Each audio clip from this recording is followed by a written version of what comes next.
Pour certains professeurs, c'était pas la bonne solution. C'était, entre guillemets, on vous envoie dans une voie de garage, vous allez terminer caissier au supermarché du coin. Je pense toutes les caricatures que beaucoup de monde ont sur les bacs pro. En France, lorsqu'on parle de pédagogie, lorsqu'on parle d'éducation, on parle beaucoup de l'enseignement général, très peu de l'enseignement technique et professionnel. Dans sa filière commerce, le lycée Albert Demain a créé une forme de compagnonnage par le biais d'un serious game, une manière inédite de mettre le numérique au service d'une pédagogie active et inversée. Les élèves de terminale construisent des simulations de vente pour entraîner les élèves de seconde. Ils transposent ainsi leur culture numérique dans le domaine professionnel en s'initiant à la conception pédagogique digitale. Les élèves de seconde peuvent ainsi s'entraîner avec leurs professeurs grâce à ces situations immersives et se préparer pour leur futur stage. C'est plutôt bien de se former comme ça.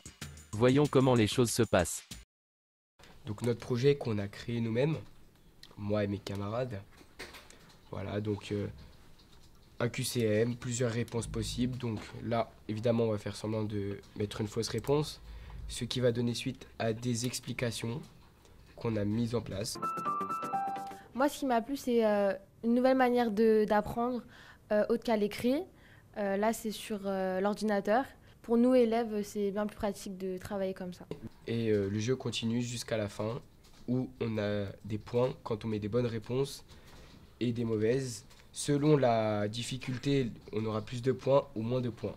Ce qui m'a beaucoup plu dans ce projet, c'est le fait de pouvoir aider les premières et les secondes à apprendre la vente à travers les expériences qu'on a pu avoir pendant les 3 années. Je savais que je voulais une formation qui avait une insertion dans le monde professionnel par rapport à des stages, parce que je voulais voir comment ça se passe en entreprise, comment ça se passe sur le terrain, parce que je n'étais pas forcément fan de rester en cours toute la journée, toute l'année. Des stages pour vivre, comprendre et participer à la vie d'une entreprise. Du digital learning pour s'entraîner, puis mettre en forme des simulations professionnelles. Mais aujourd'hui, il est indispensable aussi de faire du e-commerce. Oui, nous devons nous adapter aux conditions économiques, sociales et sanitaires.